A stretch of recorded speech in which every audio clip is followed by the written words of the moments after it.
Welcome everybody, and it's a pleasure to have you, all of you, in this session today, which is very exciting topic. And the topic today is Moya Moya disease, and Dr. Rajsrinivas has sort of raised various questions about it, whether recurrent ischemic and hemorrhagic presentations, collateral patterns, microaneurysms, perfusion and watershed shifts after surgery, and surgical management, when and what. So we hope to have a discussion on all these issues in this evening session. And it's a pleasure for me to introduce the panel. And first of all, Dr. Sylaja. And it's a pleasure to have her here. She's a very good friend of ours and a very renowned stroke neurologist in our country. She's professor of neurology as well as chief of stroke, head of the comprehensive stroke program at Sri Chitra Tirunal Institute of Medical Sciences. And she has been past president of Indian Stroke Association and has quite a few experience of publications in this disease as well. Dr. Aditya Gupta is here. I think everybody knows about him. He's a chief of neurosurgery at Artemis Hospital. He's a graduate, postgraduate surgeon from All India Institute of Medical Sciences. He was my colleague there, and both of us were faculty when we sort of left together to form this team. And is a very keen interest in vascular neurosurgery. Of course, he's known for brain tumor surgery, epilepsy, DBS, as well as, of course, radiosurgery. And Dr. Rajsrinivas, who has, or Parthasarathy, who is my colleague and who has organized this program. Dr. Rajsrinivas is a well-known interventional neurologist, was trained in neurology in United Kingdom and did a stroke fellowship from Canada. And then he was trained in neurointervention with us at Medanta. And now he's a faculty in interventional neurology as well as stroke neurology at Artemis Institute of Neurosciences. Again, a very academic person with a lot of publications and to a book to his credit. So now I hand over the meeting to our chairperson, Dr. Sylaja, Dr. Aditya. Yeah. So thanks, Dr. Vipul and Dr. Raj, for inviting me for this session. And I would like to congratulate both of you for bringing up such interesting and important topics, which most of the time are never discussed in stroke meetings. And I would say that it's a pleasure to have Dr. Izumo. I don't know whether I'm pronouncing it correct, who is the Associate Professor of Neurosurgery at Nagasaki University. And we all know that Moya Moya disease is a progressive disease involving the distal internal carotid arteries and with basal collaterals. And it requires revascularization procedures. We at our institute, in the southern part of India, we do a lot of revascularization surgeries. Overall, Moya Moya is a very rare disease, but still we are one of the centers doing revascularization surgeries, and we get a lot of patients referred from different parts of India. And we had Dr. Girish Menon before and Dr. now Jayanand Sudhir. Both of them are neurosurgeons who do the revascularization procedures, and we do around 1 to 2 per month. And I think the experience in India is very less with regard to Moya Moya because it's a relatively rare in India. And I don't think many of these patients are aware of the need of revascularization procedures. And I don't think pediatric patients are not being timely referred to. And very few centers in India do the revascularization procedures, mostly in academic institutes and few corporate setups. And we have got a lot of doubts and queries with regard to certain aspects of its management. And I am sure this talk is going to take us through all the diagnostic revascularization procedures and all the practical aspects of managing a patient with Moya Moya disease. I would like to invite my co-chair, Dr. Aditya Gupta, to introduce the speaker and take over. Thank you.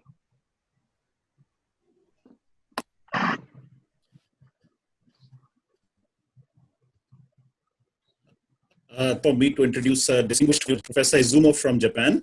He is currently the Associate Professor in the Nagasaki University, Department of holding a lot of academic appointments. He has 20 years plus rich experience of having worked as a neurosurgeon. And what I see is that he has a keen interest, obviously, in cerebrovascular neurosurgery, all its aspects, including aneurysms, including the carotid end arterectomies, including Moya Moya disease, of course.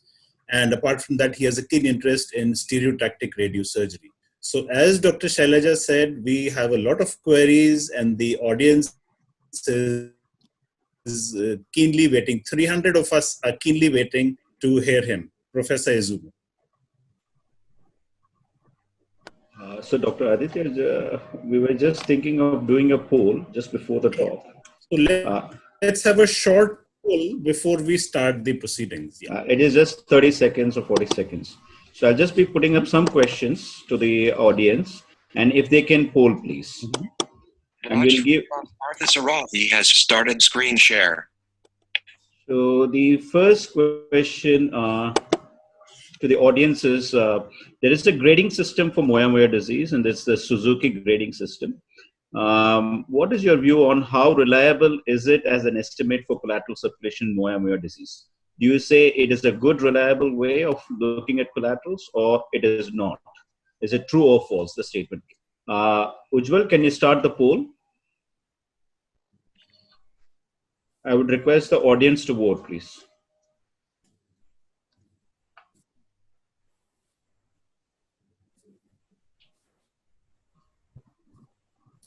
Okay, so You have to just press there, right? yeah, I'm going to end the poll now. So they're almost around, there are like, you're able to see it on the screens.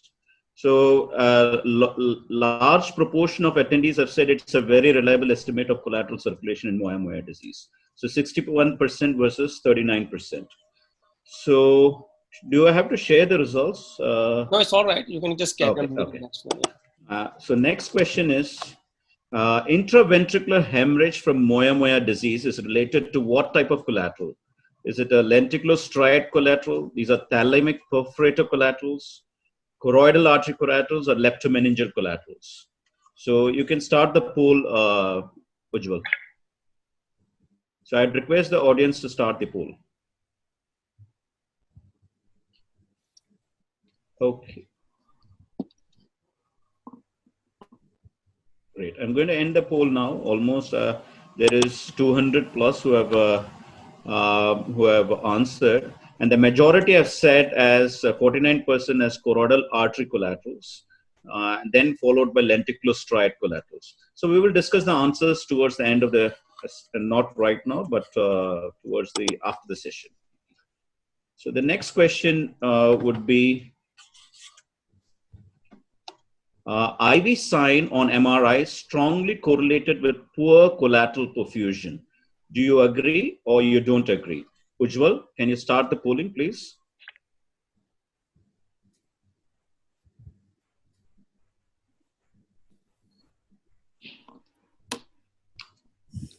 All right. So there's almost roughly 200 plus who have answered. So I'm going to stop the poll now. So 51% said they don't agree that it is a good, it correlates with poor collateral perfusion, and 49% agreed that it does help with assessing the collateral perfusion. So we will discuss the last question here. Revascularization surgery, what is your view? Do you think it reduces both recurrent ischemia and hemorrhage risk? Or would you say it reduces recurrent ischemia risk, but there's a doubtful effect on reducing the risk of hemorrhage? So let's go for the poll. Ujjwal, can you start?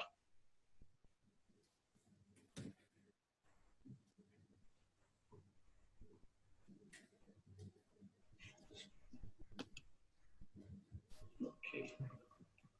Fantastic. So I'm going to end the poll. Again, over 200 have responded.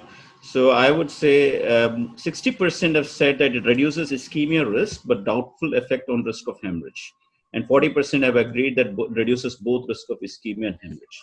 So here I stop the questions, and Dr. Izumo, Dr. Tsuyoshi can start with his presentation.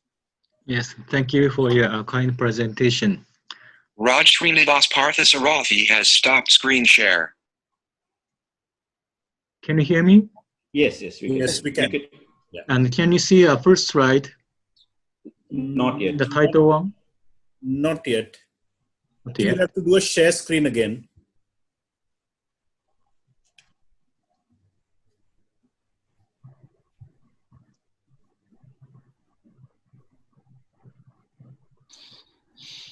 Tsuyoshi Izumo has started screen share.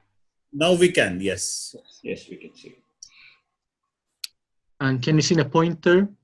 Yes, Yes, we can. Okay, very good. Yeah.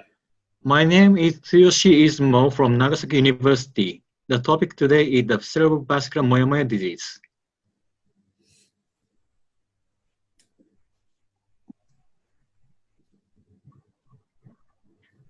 The characteristics of Moyamoya disease on cerebral angiography were reported for the first time in 1957, and the concept of Moyamoya disease as a separate disease entity was established in the 60s. Pathologically, Moyamoya disease is characterized by chronic progressive stenosis of the terminal portion of the bilateral ICAs, which leads to the formation of an abnormal vascular network composed of collateral pathways at the base of the brain, so-called Moyamoya vessel, leading to severe hemodynamic ischemia or hemorrhage in parallel with the development of basal Moyamoya vessels. Moyamoya is a Japanese term for a puff of smoke, which has been used to describe the appearance of these collateral vessels on several angiograms.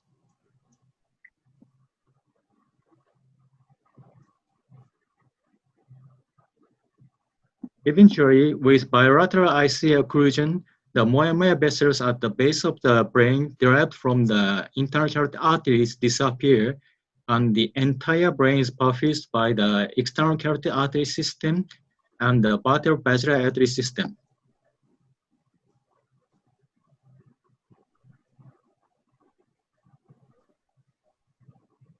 Moyamoya disease affects 3.16 people per 100,000 persons and occurs at an incidence of 0.35 people per 100,000 population.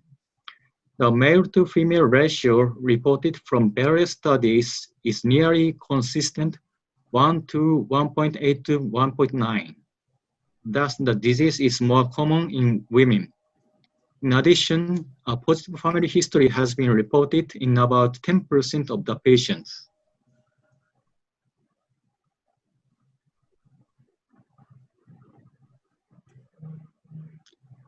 This slide shows the age at onset of Moyamoya disease. A bimodal peak consisting of a major peak in the first decade of life and a moderate peak in the late 20s and 30s.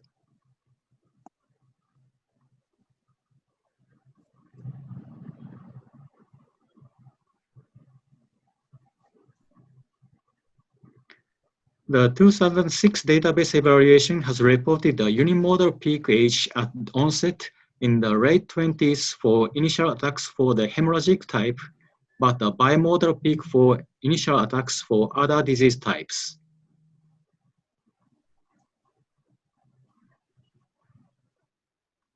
However, according to another report, the peak age range of onset for initial attacks of the hemorrhagic type is the 5th and 6th decade of life.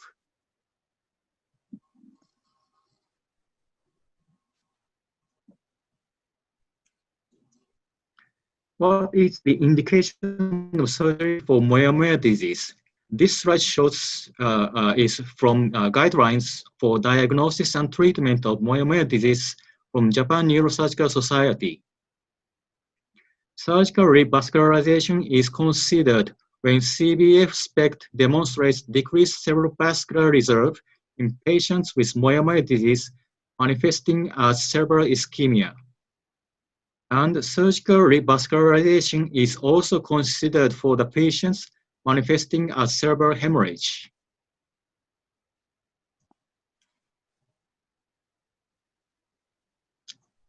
Here's a case study. 11-year-old lady presented with frequent attacks of transient paralysis of the right extremities and aphasia.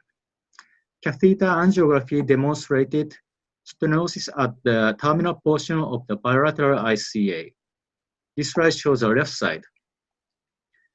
And an isopropyl p-iodine 123 iodoamphetamine single photon emission computerized tomography, iodine 123 IMP SPECT, at rest showed markedly decrease in cerebral blood flow, CBF, of left cerebral hemisphere.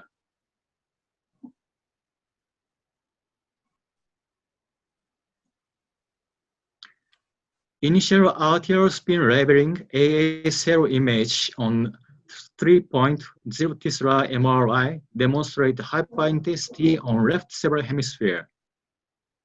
These findings suggest a delayed transit artifact on left cerebral hemisphere on AA cell.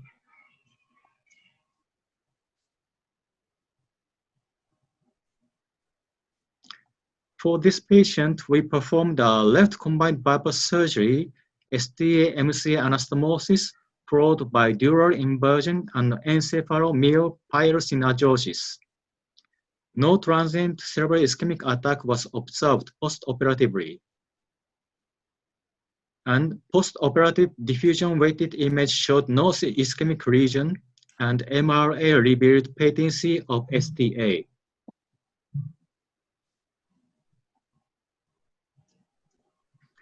Her post-operative course was uneventful during 5 years of follow-up period. And silent MRA 5 years after the surgery confirmed patency of STA and good neovascular development from indirect bypass.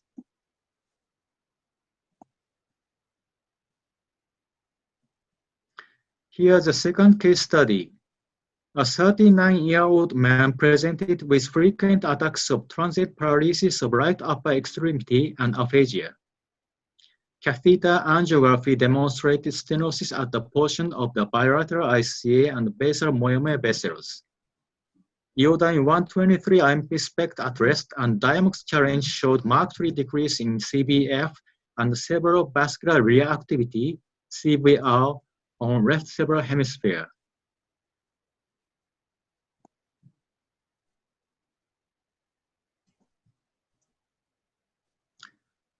For this patient, we performed a left combined bypass surgery, STMC anastomosis followed by dural inversion and EMS as indirect bypass.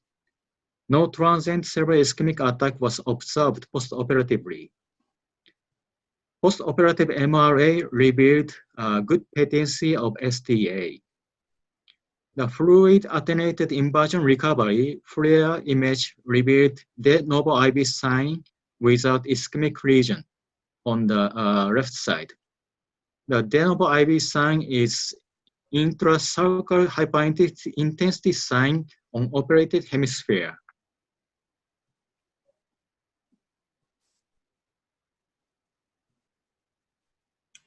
And iodine 123 IMP SPECT at rest showed markedly increase in left cerebral increase in CBF of left cerebral hemisphere, suggesting post-operative hyperperfusion phenomenon. Fortunately, the patient was asymptomatic after the operation, and no transient cerebral ischemic attack was observed during follow-up.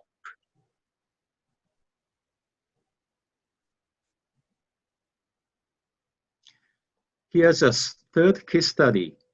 A 62-year-old lady presented with severe and sudden onset headache and disturbance of consciousness. Her initial plain CT showed subarachnoid hemorrhage on the right basal cistern. Catheter angiography demonstrated stenosis at the portion of the bilateral ICA and basal Moya Moya vessels.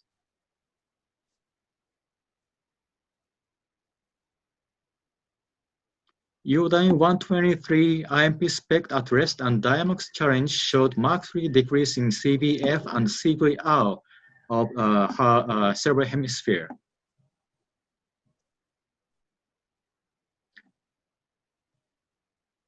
For this patient, we performed a right combined bypass surgery.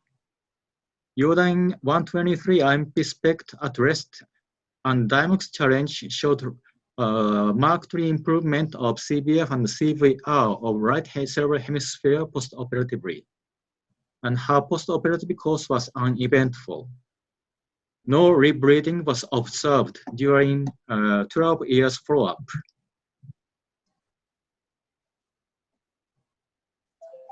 Again, this slide shows the surgical indication of Moya Moya disease from guidelines for diagnosis and treatment of Moya Moya disease from Japan Neurosurgical Society. Surgical revascularization is considered when severe SPECT demonstrates decreased CVR in patients with Moya Moya disease manifesting as cerebral ischemia.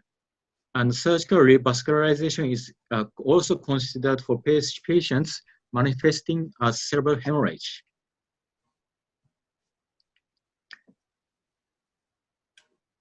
This slide shows the effects of surgical treatment.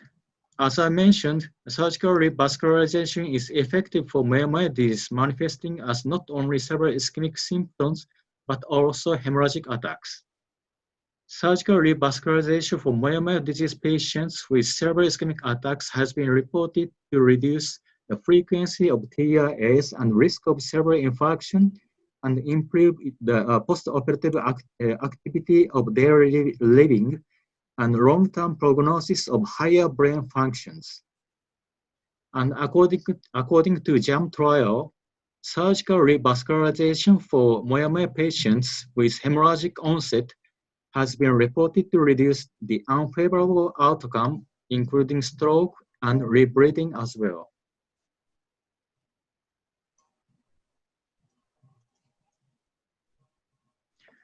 This slide shows surgical procedures for Moya Moya disease. For direct revascularization, the most popular bypass surgery is superficial temporal artery to middle cerebral artery anastomosis. In Japan, combined bypass surgery, which is a combination of direct and indirect bypass surgery, is the standard surgical procedure in many facilities. This slide shows our standard surgical procedure for Moya Moya disease patient. STA-MC anastomosis, followed by dural inversion and encephalomyosynostosis. Here's a case study. 2-year-old boy presented with frequent TIAs. The imaging studies reveal typical Moya Moya disease and decreased CBF in the right cerebral hemisphere.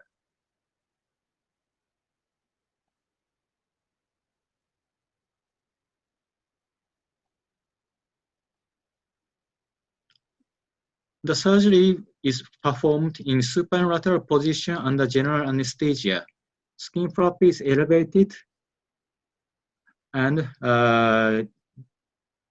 ST was elevated from the skin flap. This is M4 preparation, and this is a very small STA prepared in a fish mouth incision fashion, like this way. This STA is almost 0.5 millimeter in maximal diameter. This is a pre-anastomosis ICG video angiography.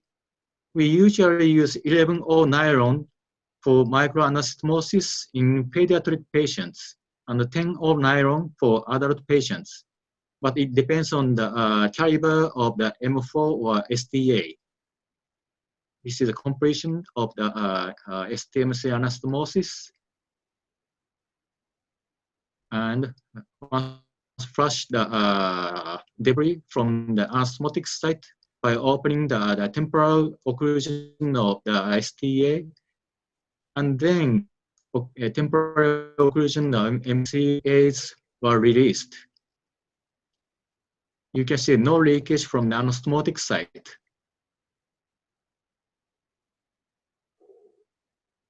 After that, temporal occlusion, the MCA is released.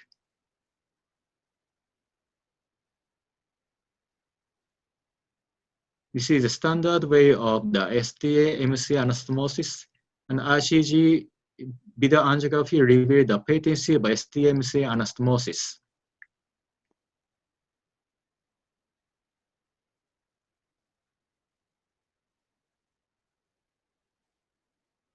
The anastomosed STA was attached onto brain surface as long as possible, which can induce indirect angiosis between them. The brain surface was covered using the inverted dural flap like this way. This is MMA. And temporal muscle flap, like this way. Finally, coronoplasty was performed and wound closed.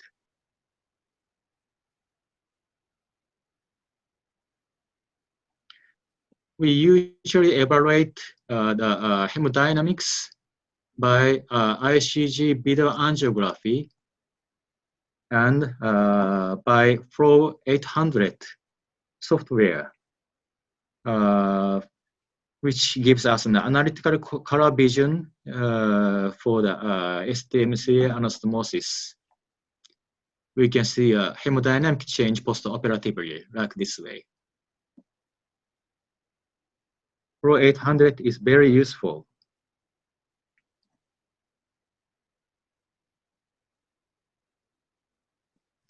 His post-operative course was uneventful. No TIA was observed during 5 years follow-up.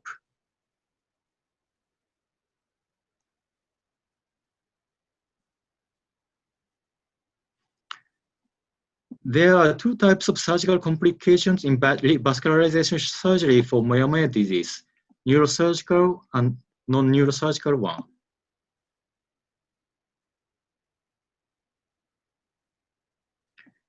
Neurosurgical complications include cerebral ischemia, focal hyperperfusion, and others. Manifestations of cerebral ischemia are watershed shift, thromboembolism, and compression by EMS flap. Manifestations of focal hyperperfusion are focal neurological deficit and delayed hemorrhage.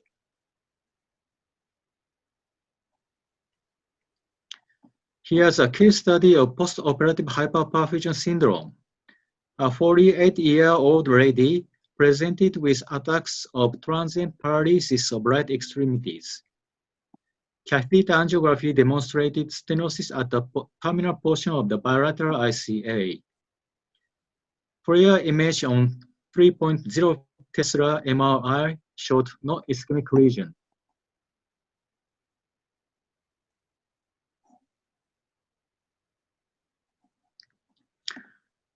Iodine 123 IMP SPECT at rest and the Diamox challenge showed marked decrease in CBF and CVR of left cerebral hemisphere.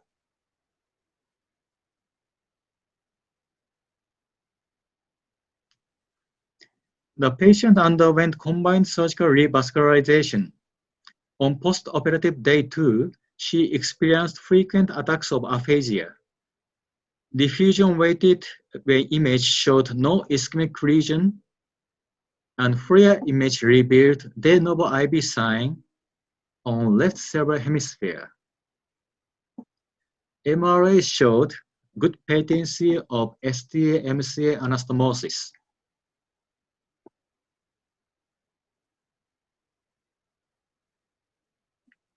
Iodine 123 IMP SPECT at rest showed remarkably increase in CBF of left cerebral hemisphere, suggesting post-operative hyperperfusion phenomenon.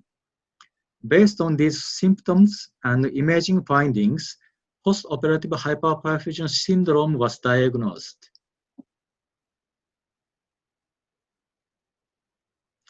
This slide shows the perioperative management protocol after combined bypass surgery for Moya Moya disease, cited from the Journal of Japan Neurosurgical Society. After the bypass surgery, it has been reported that prophylactic blood pressure control between 110 mm Hg and 130 mm Hg with the use of antiplatelet agent significantly reduced the incidence of hyperperfusion syndrome after STMC anastomosis in patients with Moya Moya disease, below that of the patients treated under normotensive conditions. In case of hyperperfusion phenomena detected by imaging studies, intensive blood pressure control lower than 120 mm Hg is strongly recommended to avoid hyperperfusion syndrome. And free radical scavenger edaravone and the neuroprotective antibiotic minocycline in combination with intensive blood pressure control are also useful for reducing the incidence of post-operative hyperperfusion syndrome without increasing the ischemic complication. This patient underwent this combination therapy for hyperperfusion syndrome and recovered well.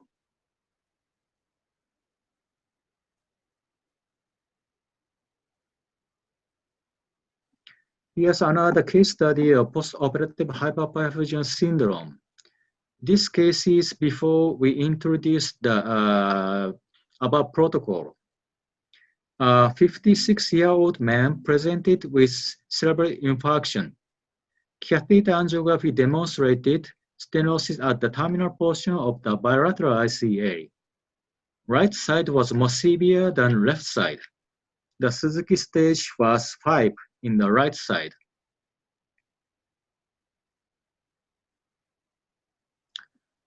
The iodine 123 IMP SPECT at rest and Diamox challenge showed markedly decrease in CBF and CVR in right cerebral hemisphere and left ACA area. Thus, the patient underwent right combined surgical revascularization. On post-operative day 2, he experienced left hem paralysis. Diffusion-weighted image showed no ischemic region. MRA showed a good patency of right STA-MCA anastomosis.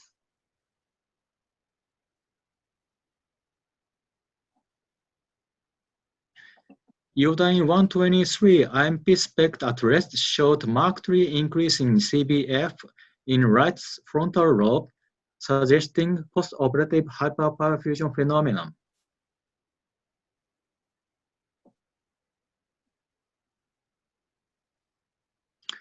Based on these symptoms and imaging findings, post-operative hyperperfusion syndrome was diagnosed. Just after the completion of the SPECT, he suddenly experienced disturbance of consciousness and worsening of left hem paralysis. Emergent plain CT revealed intracerebral hemorrhage in the right motor cortex. Fortunately, his conscious state recovered, but weakness in the left upper limb was prolonged. This case suggests that intensive prophylactic blood pressure control and the administration of brain protectants are important to prevent the hyperperfusion phenomenon to the hyperperfusion syndrome after bypass surgery.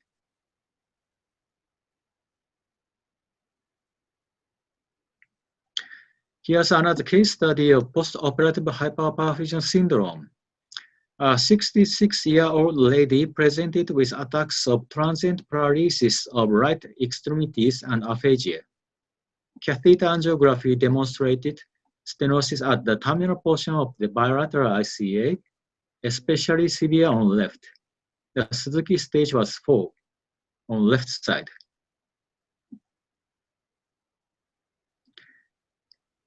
Iodine 123 IMP SPECT at rest and Diamox challenge showed markedly decrease in CBF and CVR of bilateral cerebral hemisphere. Hemodynamic compromised state in left hemisphere was more severe than the right side, and left was symptomatic site for this patient. Thus, we decided to proceed left combined bypass surgery.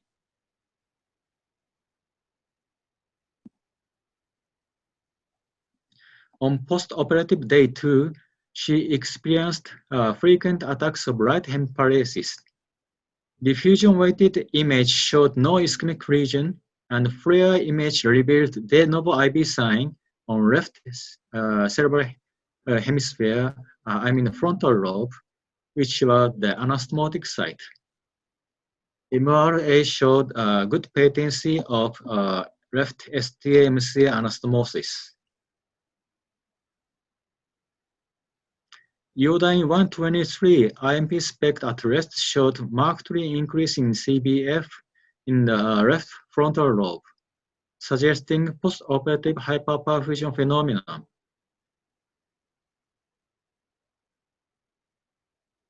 Just after the completion of the SPECT, she suddenly fell into semi-coma state.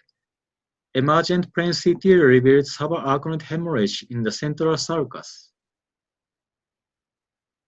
Fortunately, her conscious state recovered, but numbness in the right upper limb was prolonged.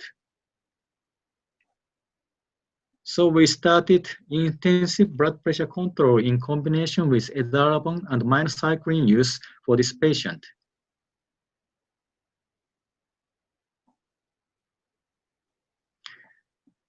But diffusion-weighted image on post-operative day 7 showed acute cerebral infarcts in right cerebral hemisphere. Fortunately, these regions are asymptomatic in this case. This case taught us that excessive blood pressure control in patients with a contralateral revascularization surgery is associated with the risk of cerebral infarction. A balanced blood pressure control is important in such cases. We should decide the balance in case-by-case basis. This slide shows the diagnostic criteria for hyperperfusion syndrome. Altogether, the following are included. Number 1, significant post-operative increase in CBF at the site of the anastomosis, responsive for apparent neurological signs, including focal neurological deficit and severe headache due to hemorrhage. Number 2, apparent visualization of graft with MRA and the absence of any ischemic changes with diffusion-weighted image. Number 3, the absence of other pathologies, for example, compression of the brain surface by the temporal muscle inserted for indirect pyrosynergiosis, ischemic attack, and seizures.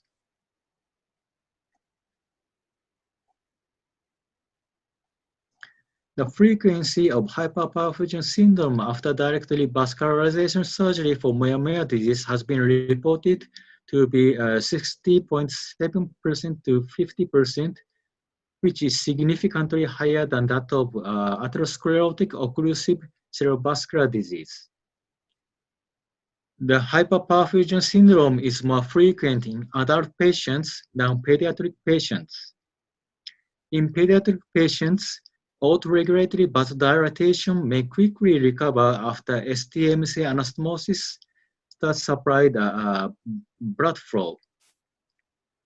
However, such vasodilatation may require a longer time to recover in adult patients, probably because of long-lasting cerebral ischemia and vasoparalysis. There have been some controversy about which is more prone to hyperperfusion syndrome, hemorrhagic type or ischemic type.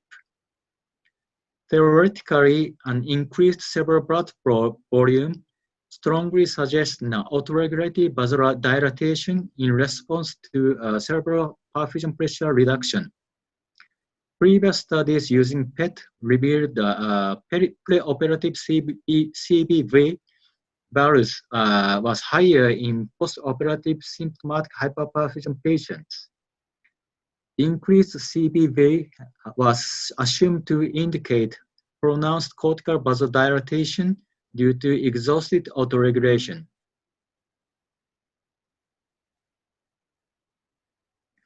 Intraoperatively, the change in microvascular transit time more than 2.6 seconds by ICG video angiography tended to develop postoperative hyperperfusion syndrome. We reported poor runoff and stagnation flow from the STA, and donor STA size might contribute to postoperative hyperperfusion in Moya Moya disease. And we also reported a de novo IB sign on postoperative FLAIR MRI could indicate postoperative hyperperfusion after bypass surgery. Because the de novo IB sign suggests vasogenic edema, the neurological symptoms seem to be caused by the excessive blood flow. Moreover, the severity of the edema should correlate with the degree of impairment of autoregulation, which would accord well with the fact that patients with greater reduction in MBTT are prone to develop postoperative hyperperfusion syndrome.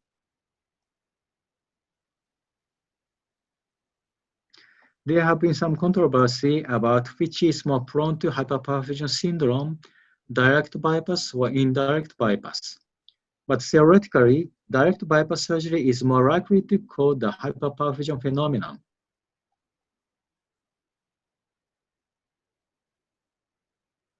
The symptoms of postoperative hyperperfusion syndrome depends on the anastomotic site.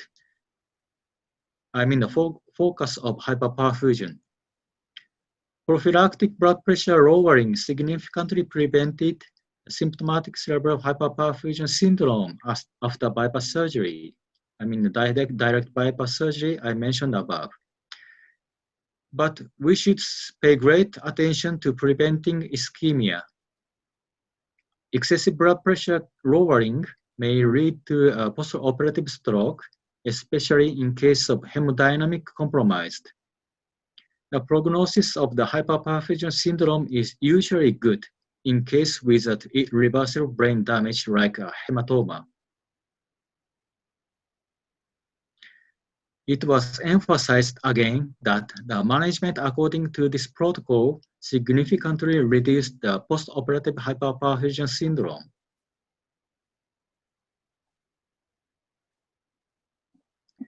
Here's a case study of postoperative watershed shift phenomenon. A 12-year-old boy presented with attacks of transient paralysis of the right extremities. Catheter angiography demonstrated stenosis at the terminal portion of the bilateral ICA and the development of basal Moyamoya vessel.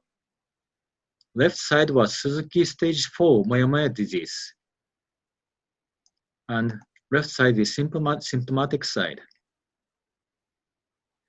Iodine 123 IMP SPECT at rest showed markedly decrease in CBF of the left cerebral hemisphere. The patient underwent left combined bypass revascularization.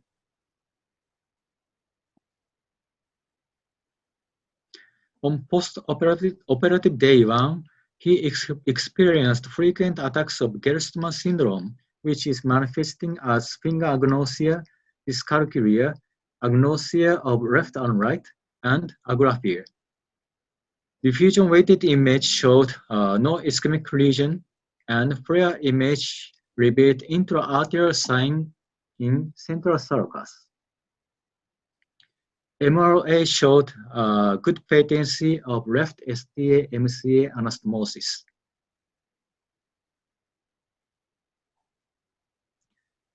Iodine 123 IMP SPECT at rest showed moderate increase in CBF of left frontal lobe and decreased CBF in left parietal lobe.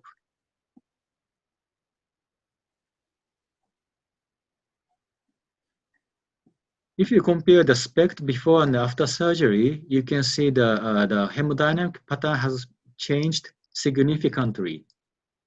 In this patient, mild blood pressure control and administration of edaravone and minocycline alleviated the symptoms.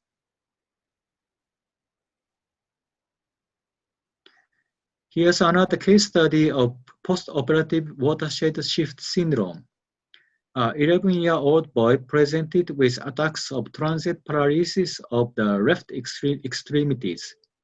Catheter angiography demonstrated stenosis at the terminal portion of the bilateral ICA and the development of basal Moyamoya vessel.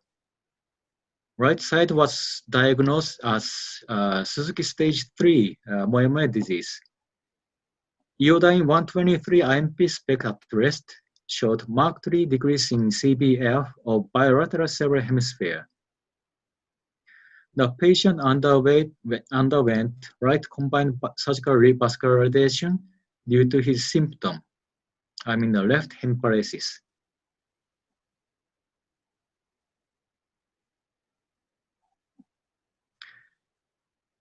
Intraoperative ICG video angiography revealed the antegrade flow in the front side of STA anastomosis, pre-anastomosis.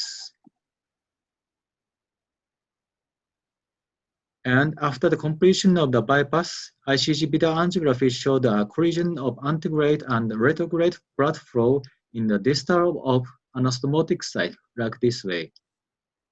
The proximal region of anastomotic site was supplied by bypass blood flow, like this way, and the distal one to the anastomotic site was supplied from backflow.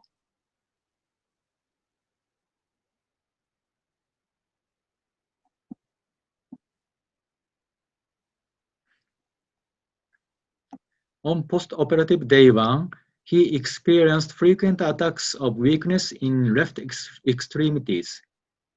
Diffusion-weighted image showed no ischemic region on the right side, and FLAIR image revealed intra-arterial sign in his temporal lobe. MRA showed good patency of right STA-MCA anastomosis.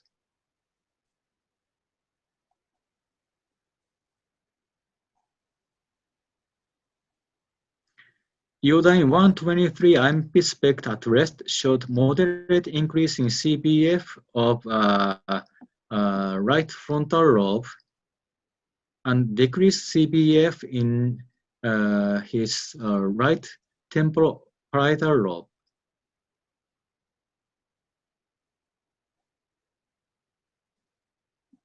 You can see a clear difference in the hemodynamic pattern. The hemodynamic pattern has been changed between the operation. In this patient, mild blood pressure control and administration of edaravone and minocycline relieved his symptoms. Watershed shift phenomenon is defined as a paradoxical decrease in cerebral blood flow at the adjacent cortex near the anastomotic site. I mean the local hyperperfusion site. This slide shows the definition of watershed shift phenomenon, and in this paper, which includes all of the followings. Number 1, more than 50% increase in the CBF at the site of anastomosis. Number 2, apparent visualization of STA-MCA anastomosis by MR angiography. And number 3, the absence of other pathologies such as compression of the brain surface by the temporal muscle, ischemic attack, venous infarction, or CBF increase secondary to seizures.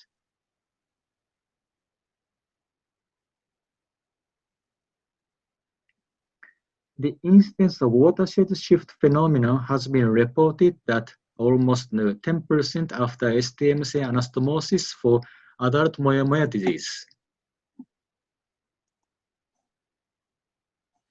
This table shows the risk factors of watershed shift phenomenon.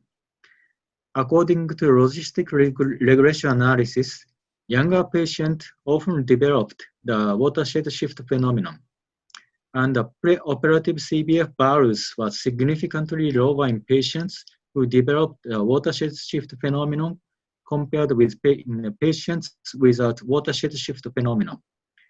Then the multiple logistic regression model, the preoperative CBF value was found to be a strong indicator of the watershed shift phenomenon after STA-MCA anastomosis for Moya Moya disease.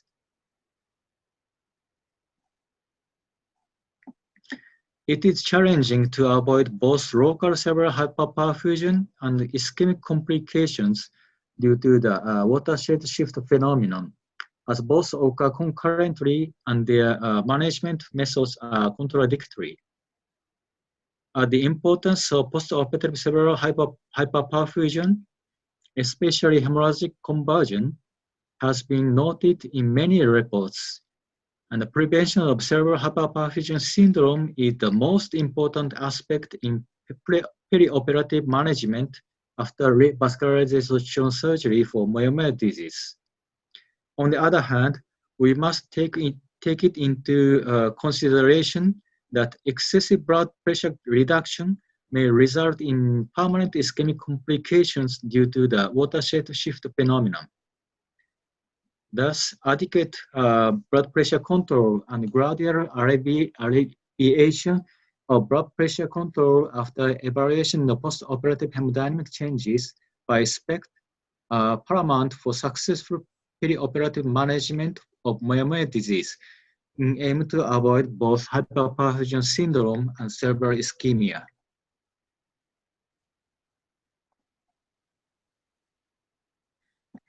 Here is a case study of microaneurysm on collateral.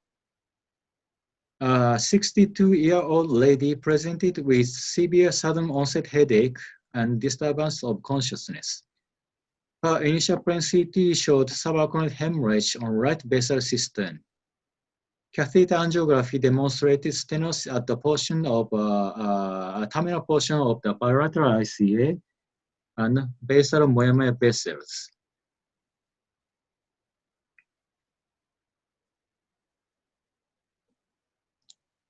And detailed review of cerebral angiography revealed that microaneurysm was found within collateral vessels. This is a microaneurysm on the collateral vessel.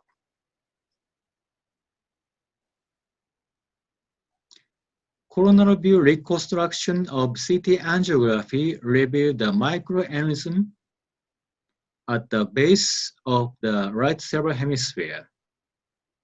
Here is a microaneurysm. It was assumed that this microaneurysm was the source of the subarachnoid hemorrhage.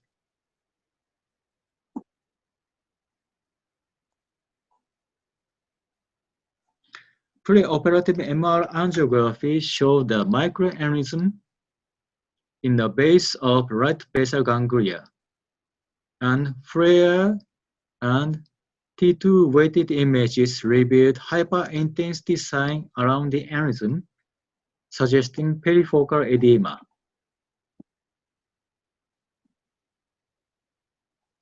Susceptibility weighted image showed slight low intensity lesion corresponding to the aneurysm. I'm sorry, this is slide a little bit unclear. And a high signal around the aneurysm was observed in the T1 weighted image. This is considered to suggest the rupture point or hematoma. Iodine 123 IMP spec at rest and Diamox challenge showed markedly decrease in CBF and CVR of right cerebral hemisphere. We decided right side combined bypass surgery for this patient in aim to prevent rebleeding.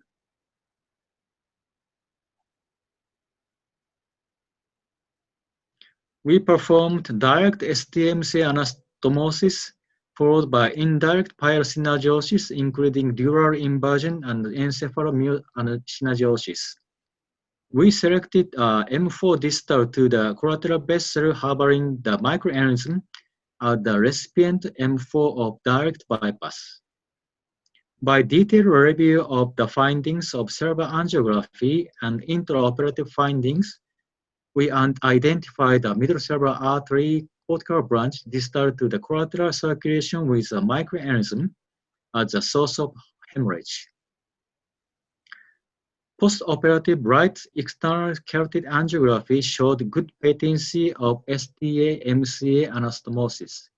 This is AP view and lateral view.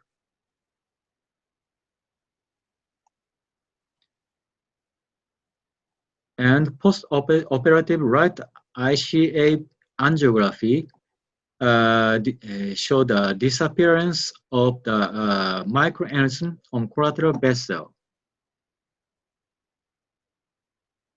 I'll give you enlarged photo. You can see the microaneurysm disappeared clearly.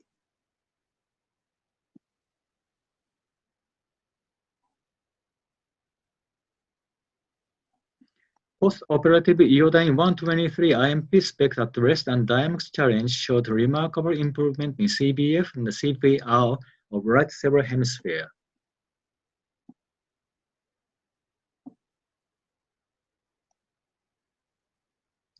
And follow-up MR angiography showed the disappearance of the microaneurysm in the base of right basal ganglia.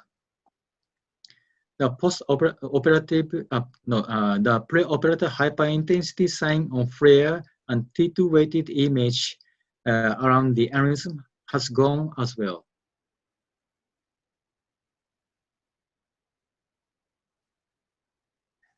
Susceptibility weighted image showed low intensity lesion corresponding to the aneurysm, and T1 weighted image was unremarkable.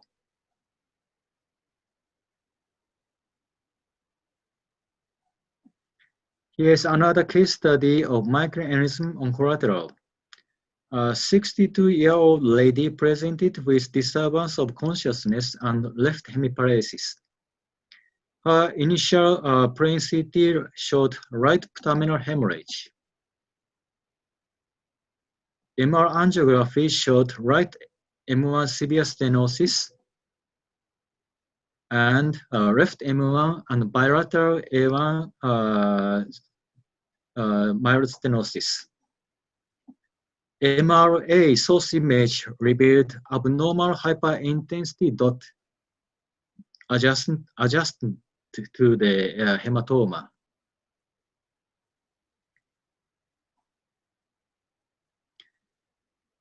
Coronal view reconstruction of CT angiography revealed the microaneurysm clearly. This is the microaneurysm. This is the actual view of microaneurysm.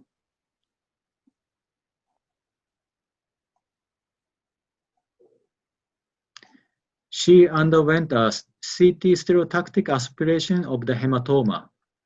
Her conscious state and left side motor weakness recovered very well. And we recommended a combined bypass surgery for her, but she decided against the surgery. Follow-up MR angiography showed the reseizure of the microaneurysm in the collateral Moya vessel.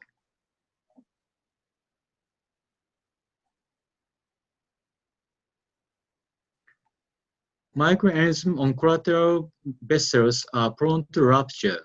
The reason can be detected by MRA 1.5 or 3.0 Tesla source image, CT angiography, and DSA.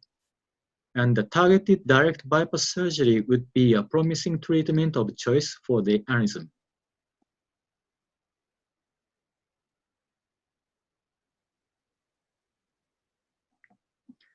Here is a case study of dangerous collateral. A 36-year-old lady was found to have Moyamoya disease in brain checkup. We call it brain doc in Japan using MRI.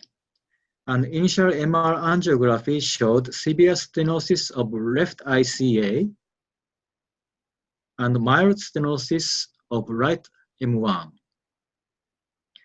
Initially, we decided to follow up with this case by imaging studies because she was asymptomatic at that time. But 3 months after the first visit to our department, she suddenly fell into coma and was delivered to the emergency department of our hospital. Her plain CT revealed the intracerebral hematoma from left caudate head penetrating into a lateral ventricle.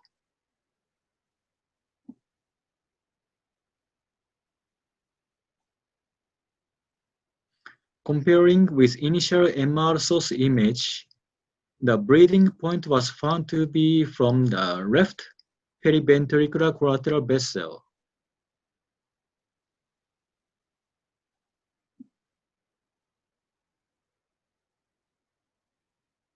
As a treatment for acute hydrocephalus, we performed an emergent ventricular drainage on her. After the operation, a remarkable improvement in consciousness disturbance was observed once, but during the post-operative course, a large cerebral infarction in the right cerebral hemisphere was complicated, and she ended up in vegetative survival.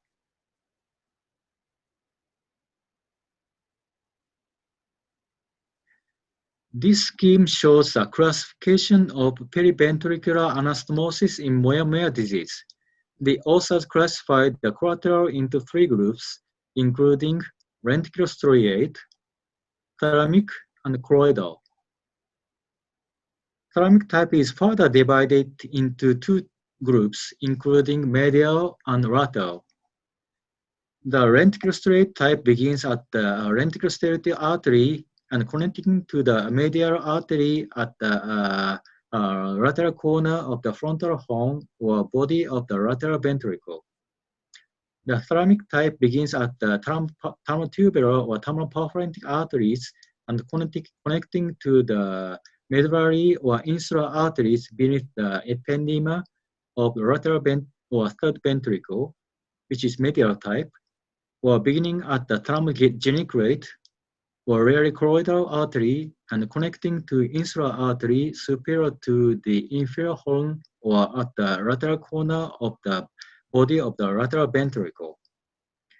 The choroidal type begins at the plexus segment of the anterior or posterior choroidal arteries and connecting to the medullary artery beneath the lateral wall of the trigon of the lateral ventricle. This table summarizes the baseline characteristics of patients with or without hemorrhagic presentation.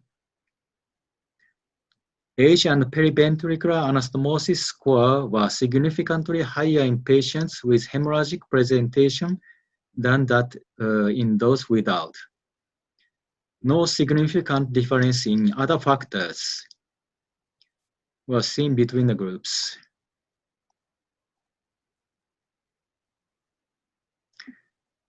Both age variables and periventricular anastomosis score were significant variables in univariate analysis, and age was significantly associated with hemorrhagic presentation.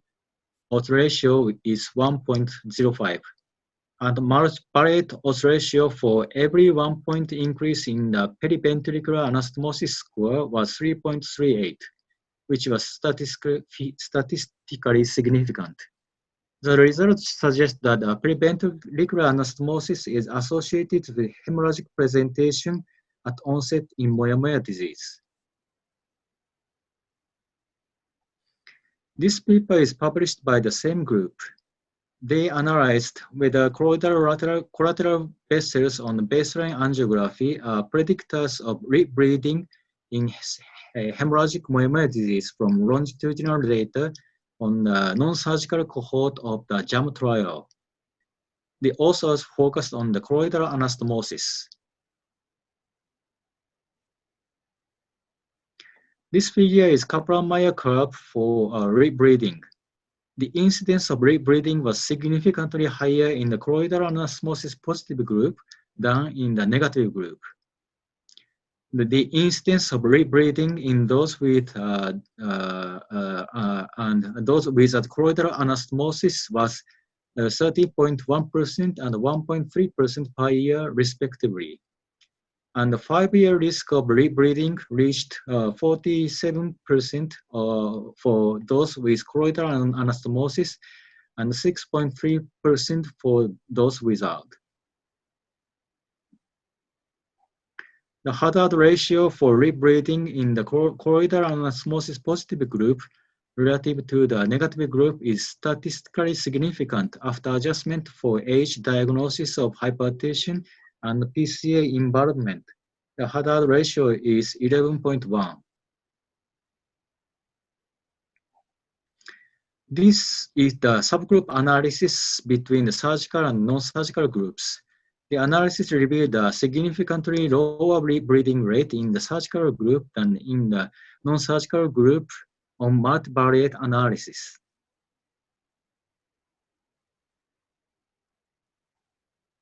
This study analyzed the incidence of de novo hemorrhage in the non-hemorrhagic hemisphere and impact of the presence of choroidal collateral vessels on the risk of hemorrhage.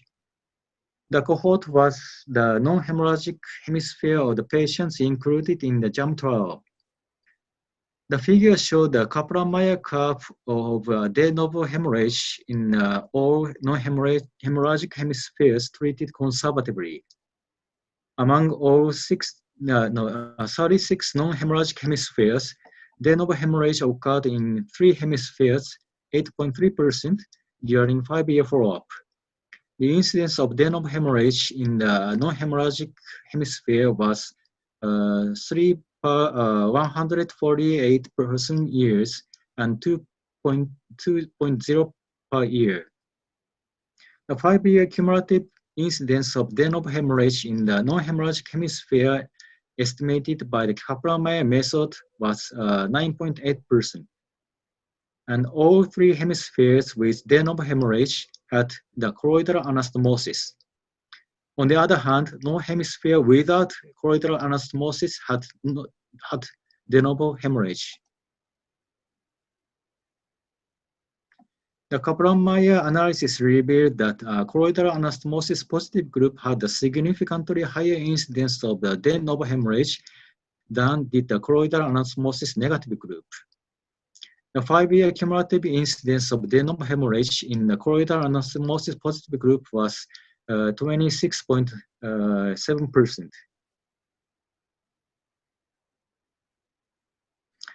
This figure is supplementary analysis Kaplan-Meier curves for de novo hemorrhage with choroidal anastomosis positive non-hemorrhagic hemispheres treated surgically and conservatively. None of these choroidal anastomosis positive patients subsequently suffered de novo hemorrhage after surgery during 5-year follow-up. The incidence is low compared to that in patients with choroidal anastomosis positive non-hemorrhagic hemisphere receiving medical treatment alone. This is a conclusion. Number 1, periventricular anastomosis is associated with hemorrhage presentation at onset in Moya Moya disease.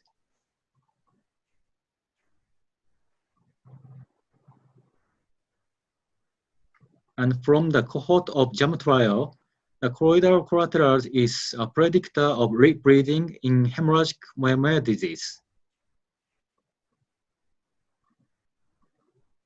Number 3, the presence of choroidal collateral vessels may affect the risk of de novo hemorrhage in the non-hemorrhagic hemisphere. My topic today was the cerebrovascular Moya Moya disease. It's my great pleasure if this presentation would be helpful to anyone. Thank you for your kind attention. Thank you, Dr. Sumo, for the very interesting presentation of taking us through the procedure of revascularization. Tsuyoshi Izumo has stopped screen share. And especially with regard to the complications, many of the areas which was new learning for us and how to manage these complications. We find there are a lot of questions which has come up. So a few of the questions I'll be asked, and then probably Dr. Aditya can take over for the surgical ones. I'll just take over the medical questions which has come in.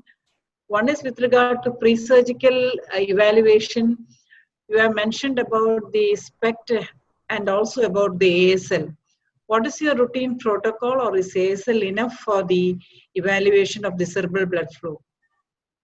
Thank you for your question. Actually, I don't think ASL image evaluation is useful for Moya Moya disease because ASL hyperperfusion reflects delayed arterial transit artifact in the Moya Moya disease. So most variable evaluation method for Moya Moya disease patient is SPECT, I think. With regard to the, so if a patient comes with symptoms on one side, and the patient has got bilateral Moya Moya disease, how do you decide on your surgical planning? Thank you. It depends on the, his or her symptom and hemodynamic compromised state in SPECT images. And what is the interval between the sites of planning your surgery? That's a good question also. We usually treat the symptomatic side first, but in case of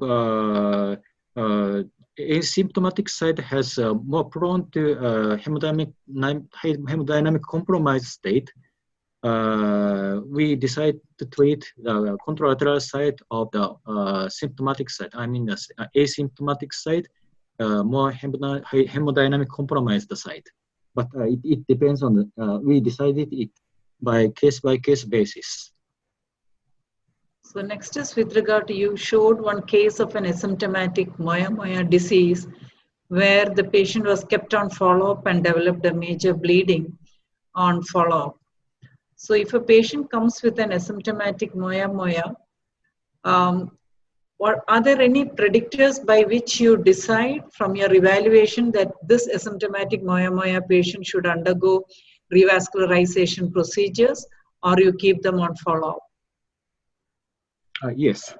I think the colloidal collateral vessels in MRA source image is a good indicator of a future risk of bleeding. So in that case, we decide revascularization surgery for the patient. But that only predicts the bleed risk. But is there any factors which can predict the ischemic or the ischemic risk of having further events? Excuse me? No, with regard to the collateral, the aneurysm, you only predict the bleed risk of the patient in asymptomatic Moya Moya. Are there any other predictors to suggest ischemic risk in this patient who is completely asymptomatic?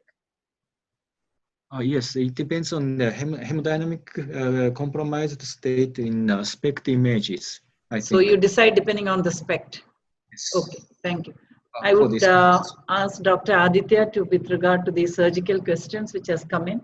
Yeah, so a couple of these surgical nuanced questions which have been asked is, do you use intraoperative nimodipine to prevent vasospasm due to repeated handling of the vessels? Thank you for a good question. Actually, we don't use nimodipine or calcium antagonist for the Moya Moya patient intraoperatively, but we usually use calcium antagonist during the surgery of the high flow bypass using radial artery to prevent the intraoperative vasospasm of radial artery. But actually, we don't use calcium antagonist for the STMSA anastomosis. And the next surgical question is that the shape of the flap you showed us is an inverted U-shaped flap. So do you prefer to use that flap instead of the preauricular V-shaped flap, which has also been used very commonly for ST anastomosis? Thank you for a good question. We prefer to use parietal branch of STA for the surgery. But in case of narrow parietal branch of STA, we usually use frontal branch of STA pedicle for STMC anastomosis. In that case, we usually use question mark incision like this way. Right. For parietal branch use, we design this in this way. Right. So it depends on the STA pedicle.